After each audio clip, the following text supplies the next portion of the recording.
Bom dia, saúdo a todos com a graça e a paz da parte do Senhor Jesus. Peço que acompanhem, por gentileza, a leitura dos versos 11 até o 21 do capítulo 10 do Evangelho de João, porque assim nos diz a palavra de Deus.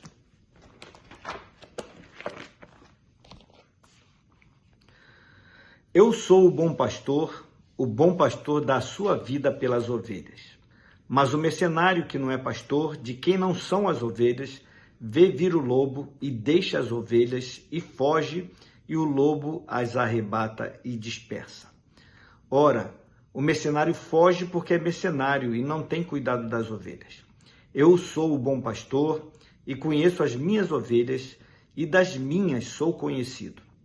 Assim como o Pai me conhece a mim, também eu conheço o Pai e dou a minha vida pelas ovelhas. Ainda tenho outras ovelhas que não são deste aprisco. Também me convém agregar estas, e elas ouvirão a minha voz, e haverá um rebanho e um pastor. Por isso o Pai me ama, porque dou a minha vida para tornar a tomá-la. Ninguém me tira de mim, mas eu de mim mesmo a dou. Tenho poder para dar e poder para tornar a tomá-la. Esse mandamento recebi de meu Pai. Tornou, pois, a haver divisão entre os judeus por causa dessas palavras. E muitos deles diziam: tem demônio e está fora de si, porque o ouvis? Diziam outros: estas palavras não são de endemoniado. Pode, porventura, um demônio abrir os olhos aos cegos? Meus amados, como eu afirmei no dia de ontem, este capítulo está conectado com os acontecimentos relatados no capítulo anterior. Quando então os fariseus desprezaram o homem cego de nascença pelo fato de ele não negar que havia sido Jesus quem o curara e por acreditar que Jesus realizara a cura porque possuía autoridade da parte de Deus para fazer isso. O desprezo que os fariseus demonstraram pelo homem era o mesmo que demonstravam para com as demais pessoas que eles próprios rotulavam como sendo pecadoras. Por isso Jesus afirmou que eles, na verdade, agiam como ladrões e salteadores, porque eram roubadores de esperança e ladrões de fé, pois invadiam a vida das pessoas com o propósito de prejudicá-las, ou seja, roubá-las, matá-las, destruí-las do ponto de vista físico e até mesmo espiritual.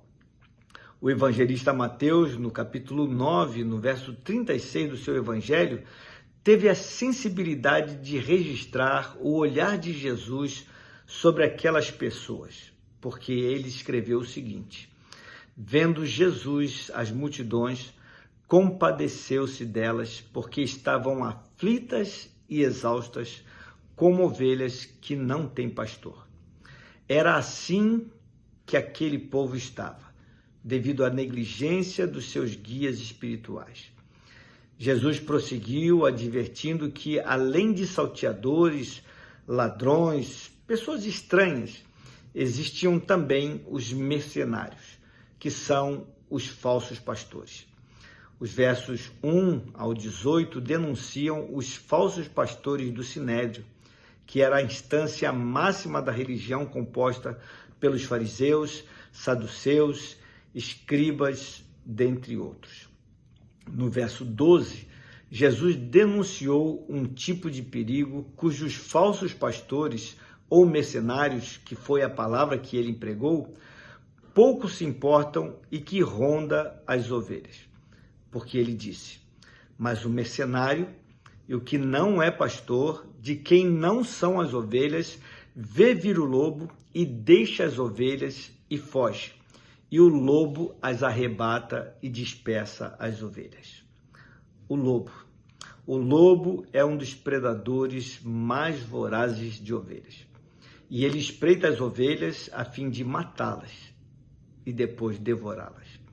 Jesus mostrou que a postura dos falsos pastores ou mercenários é exatamente esta que está transcrita no verso 13.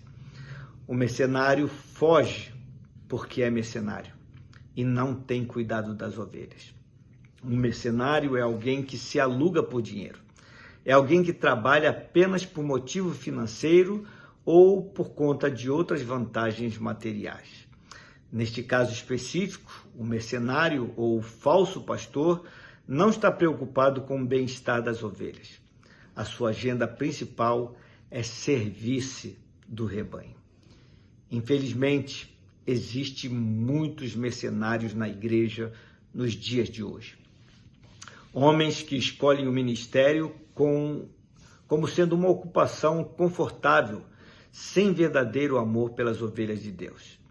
Por não se sentirem responsáveis pelas ovelhas, os mercenários, ao verem o perigo, pensam primeiramente em si próprios e por isso fogem, abandonando as ovelhas à própria sorte. Meu irmão, minha irmã, existem muitas vozes a nos chamar neste mundo. Vozes de estranhos, de ladrões, salteadores e de mercenários. Mas se você é uma ovelha de Cristo, jamais dará ouvido a essas vozes e jamais as seguirá. Pelo contrário, fugirá delas. Os versos 19 até o 21 nos dão conta de que os judeus ficaram confusos por causa das palavras pronunciadas por Jesus que estão registradas nos versos anteriores. Parte o acusava de estar endemoniado ou louco, fora de si, e parte percebia que havia muita coerência naquilo que ele disse. Além do que, o sinal que havia feito, o de curar de forma assombrosamente maravilhosa aquele que era cego de nascença, testemunhava que tal feito jamais poderia ser realizado por um demônio ou uma pessoa lunática. Tal confusão na alma e na mente daquelas pessoas já era de se esperar, pois elas, na verdade, eram ovelhas que não possuíam um verdadeiro pastor e, por isto, não sabiam qual direção seguir. Todavia, o bom pastor, que é Jesus, com toda a autoridade afirmou: eu sou o bom pastor, conheço as minhas ovelhas e as minhas ovelhas me conhecem a mim. Por isso, de modo nenhum, seguirão o estranho, antes fugirão dele, porque não conhecem a voz dos estranhos. E mais, ele, Jesus, o bom pastor, estará sempre presente, protegendo o seu rebanho, de modo que nada, nem ninguém, arrebatará as ovelhas das suas mãos. Pense nisto. Vamos orar? Pai querido, Deus de amor, obrigado porque temos em Jesus o bom pastor, aquele que cuida, que protege, que nutre e que tira qualquer tipo de dúvida das ovelhas quanto ao fato de segui-lo. Todavia, Senhor Deus, existem muitos ladrões, salteadores da fé, mercenários, pessoas que estão se servindo da fé e da boa vontade daqueles que buscam a Deus. Tem misericórdia e livra estas pessoas de homens como esses, que querem se servir das ovelhas. E permite que as ovelhas que ainda não têm pastor, que encontrem o verdadeiro pastor, o bom pastor que é Cristo, para que ele pastoreie as suas almas, assim como tem pastoreado as nossas, que já o conhecemos como o pastor das nossas almas. É a oração que fazemos no nome dele, do bom pastor que é Cristo. Amém. Meus queridos, tenham uma abençoada terça-feira. Fiquem na paz do Senhor.